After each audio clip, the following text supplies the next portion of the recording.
Hey everyone. Welcome back to Strange Mind 6. I'm your host Ruby, and today we're going to be reading more on the Book of the Bizarre, Freaky Facts and Strange Stories by Varla Ventura. Chapter 9, Still on the Books, Land in the Ether, Weirdest Laws in the World, Hoaxes, and Conspiracy Theories. But before we begin, please hit that like button, hit that subscribe button. It would mean a great deal to me if you did. And without further ado, my dear friends, let's get into it. Duck dander. It is illegal to orally ingest duck dander in 9 American states due to its intense hallucinogenic properties. Packed with punch. It is currently illegal to serve sangria anywhere in Virginia. Since 1934, it has been prohibited to mix wine or beer with spirits because most authentic sangria is a mix of wine, liqueurs, and fruit juice. The concoction is in violation. As recently as 2006, a tapas bar in Alexandria, Virginia, was fined $2,000 for serving the illegal brew. Quiet Violet. It was once against the law in France to utter the name of Napoleon's favorite flower, the violet, in public. Fishy laws. Don't get a fish drunk in Oklahoma. You would go to jail. No catching whales either. That's against the law too. Oklahoma is landlocked. Bee lawful. No bees are allowed to fly in Kirkland, Illinois. I wonder why. Watering hole. The ancient code of Hammurabi in Babylon specified that a merchant could be put to death for diluting beer. The lawful cure. 17th century lawyers are credited with the discovery of St. John's wort as a treatment for depression. Elephant prohibition. Elephants can't drink beer in Natchez, Mississippi. You can burn the flag. In 1989, the U.S. Supreme Court conceded that burning the U.S. flag was a right protected by the First Amendment.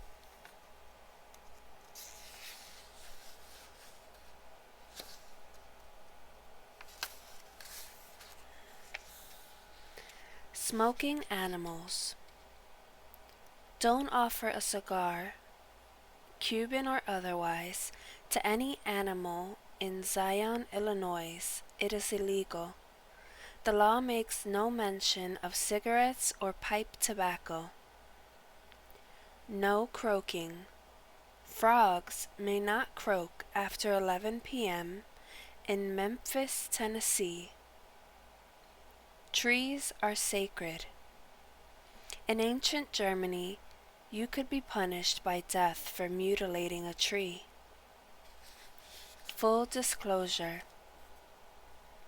In July of 1991, the Supreme Court of New York State made a declaration that a home in Newark, New York was haunted. Why was the state's high authority brought in to rule over a matter of the supernatural? Because the couple who brought the case to court claimed that the haunting was never disclosed when they bought the house. They said the former owners or agent should have informed them of the haunting, just as termite damage or any other major issue needed to be disclosed in keeping with the law, and the haunting itself kept the home from being inhabitable.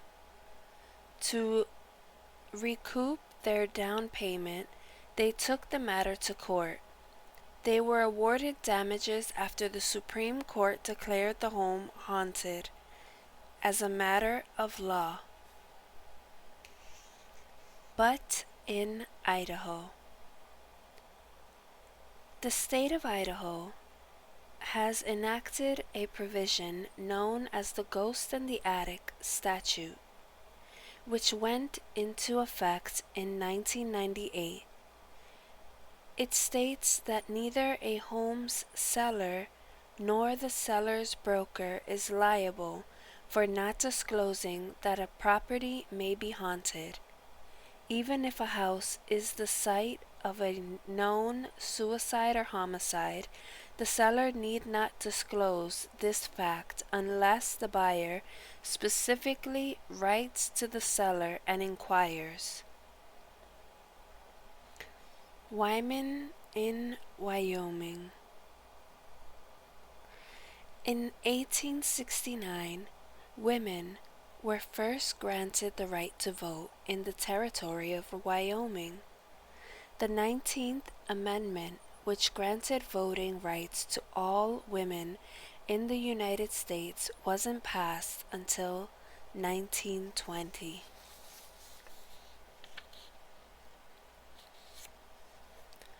Don't believe everything you read. Plainfield Teachers College wins again. From the New York Herald Tribune and Other Papers, 1941. The story in 1941, the Herald Tribune, the New York Post, and a number of other New York papers began reporting the scores of a New Jersey football team called the Plainfield Teachers College Flying Figments as it battled teams like Harmony Teachers College and Appalachia Tech for a coveted invitation to the first ever Blackboard Bowl. The reaction as the season progressed and the Figments remained undefeated. Interest in the small college powerhouse grew, and so did the press coverage. Several papers ran feature articles on Johnny Chung, the team's stellar Chinese halfback who has accounted for 69 of Plainfield's 117 points. The truth. Plainfield, the Flying Figments, and its opponents were all invited by a handful of bored New York stockbrokers who were amazed that real teams from places like Slippery Rock got their scores into big city newspapers. Each Saturday, the brokers phoned in fake scores, then waited for them to appear in the Sunday papers. The hoax lasted nearly the entire season until Time magazine got wind of it and decided to run a story.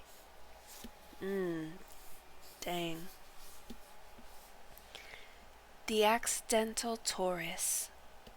A tourist visiting San Francisco in 1964 was involved in a minor cable car accident. As a result, she sued the city of San Francisco, claiming that the incident had turned her into a nymphomaniac. She won the case and received an award of $50,000. No poppies, please. Opium was legal in the United States until 1942. Relaxation techniques can be bad for you. Don't fall asleep in the bathtub in Detroit. You could be arrested because sleeping in bathtubs is illegal in the city. 3 cheers. You need at least 3 people to make a legal riot. Late night peanuts. Buying peanuts after sundown in Alabama is illegal. Cemetery space saver. It is against the law to bury an intact body in Japan. Ashes with body parts or bits of bone in them are fine. The devil in the courtroom. Pennsylvania law books record a 1971 case of a man suing Satan for his own bad luck and downfall. The case was thrown out of court on the grounds that Satan did not live in the state of Pennsylvania. High seas inland. The U.S. Supreme Court classifies the Great Lakes for shipping as it does other large bodies of water as high seas. Civil taxation. United States income tax was originally enacted to raise money during the Civil War. Although the U.S. Supreme Court voted to remove the income tax after the war, Congress reinstated it in 1913. Is that a bottle in your pocket? In South Carolina, hip pockets are illegal, as they provide convenient places to hide a pint, bottle, or flask. Kentucky commandments. In Kentucky, several unusual laws still prevail. 1. A state law mandates people bathe at least once a year. 2. Anyone who throws eggs or tomatoes at a public speaker will be sentenced to a year in prison. 3. Females in bathing suits are not allowed on any highway unless they are escorted by 2 officers armed with a club. This law does not apply to females weighing less than 90 pounds or those exceeding 200 pounds, nor does it apply to female horses. 4. It is against the law to dye chicks, ducklings, or baby rabbits unless offering 6 or more of them for sale at the same time. Whistle while you wade. In Vermont, it is illegal to whistle underwater. Lying in lake. In Lake Charles, Louisiana, it is illegal to let a rain puddle remain in your front yard for more than 12 hours. The CIA and LSD. During World War II, Nazi scientists tested hallucinogenic drugs such as mescaline on inmates at the Dachau concentration camp.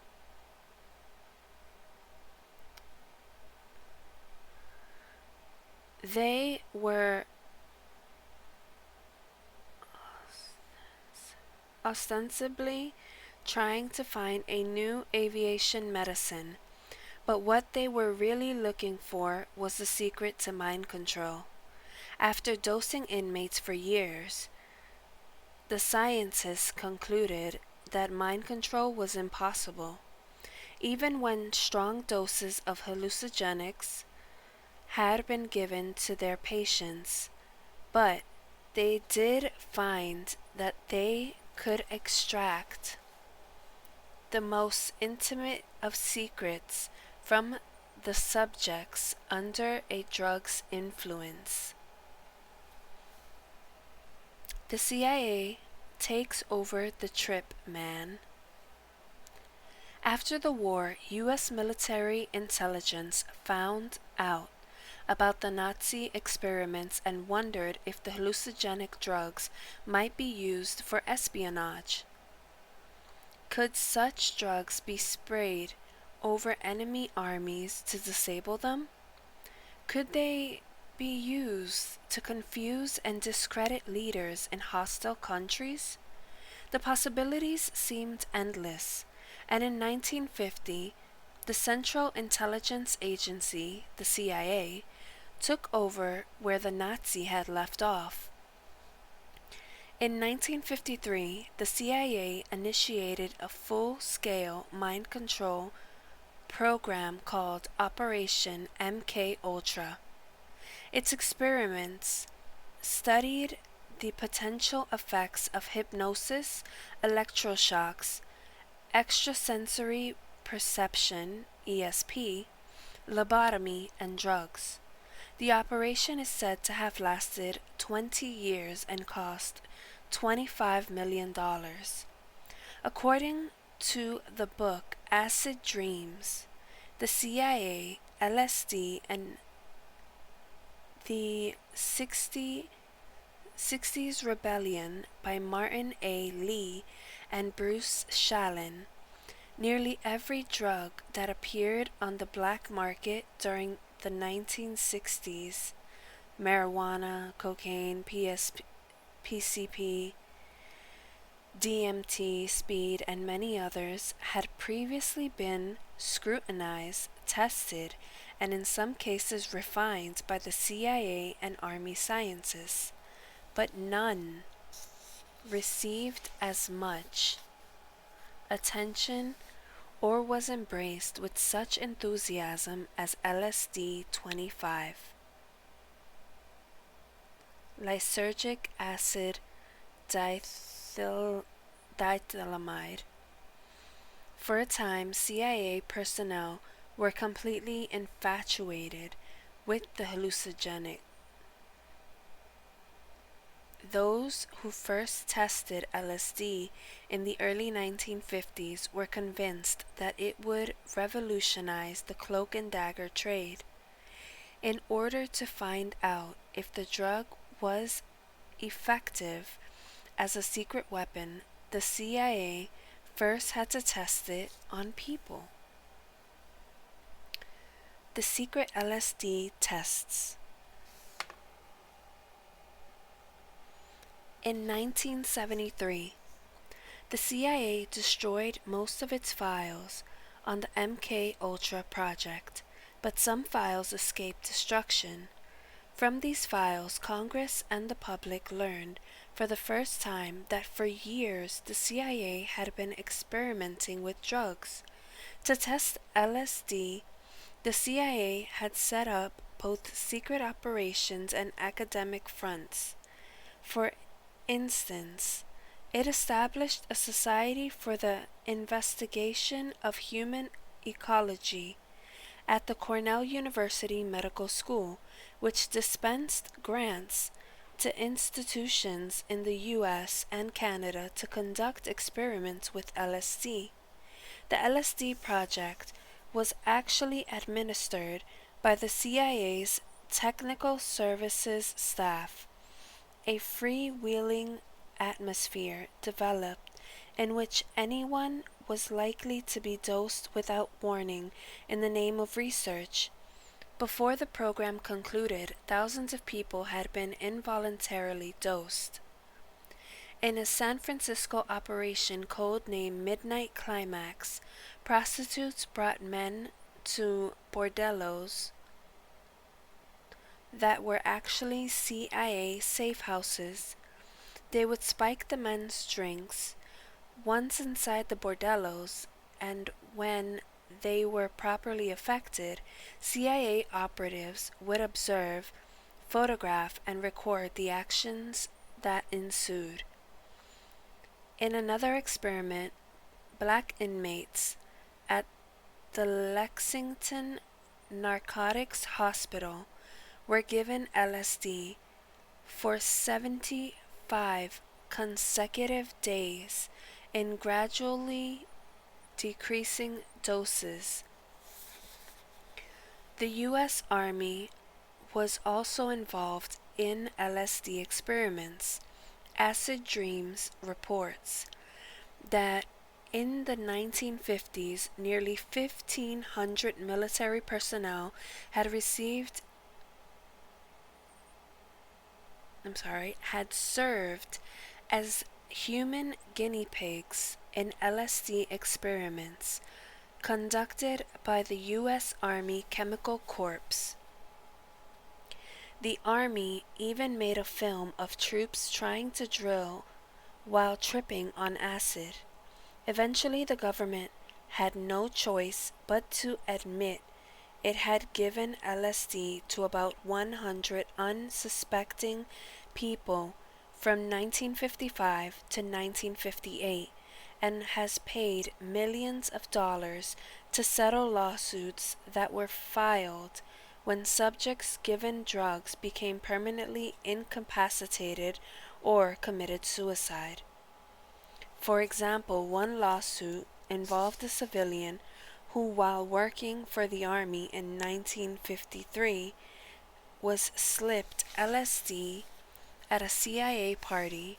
He then jumped to his death from the 10th story window. His was originally ruled a suicide, but in 1975 the government finally revealed that he had been intentionally drugged the night he died. The CIA apologized and Congress awarded his family $750,000. Another case described how a CIA-funded psychiatrics in Canada dosed patients with LSD and used other mind control techniques in an attempt to reprogram them. 9 of the patients later sued the CIA for damages. The case was settled out of court in 1988. The Oswald Connection. Was Lee Harvey Oswald one of those given LSD by the CIA? As a 17-year-old Marine, Oswald was assigned to the U.S. Naval Air Base in Atsugi, Japan, in 1957. It has been said that this base was one of 2 overseas stations where the CIA conducted LSD testing. And that is where we are going to leave it off. I honestly, there's no amount of money that could replace a human life, truth be told. I just think it's crazy. It really is. Those poor families. But honestly, leave your comments down below. What do you think about all of this? And we reached chapter 10. It's called Passing Strange. Aberrations, Fascinating Phobias, and Odd Ancient Beliefs. So we will be getting to that on the next video of The Book of the Bizarre, Freaky Facts and Strange Stories by Varla Ventura. And this has been Ruby, signing off, my dear friends. May you all have a wonderful morning, afternoon, or night whenever this video reaches you.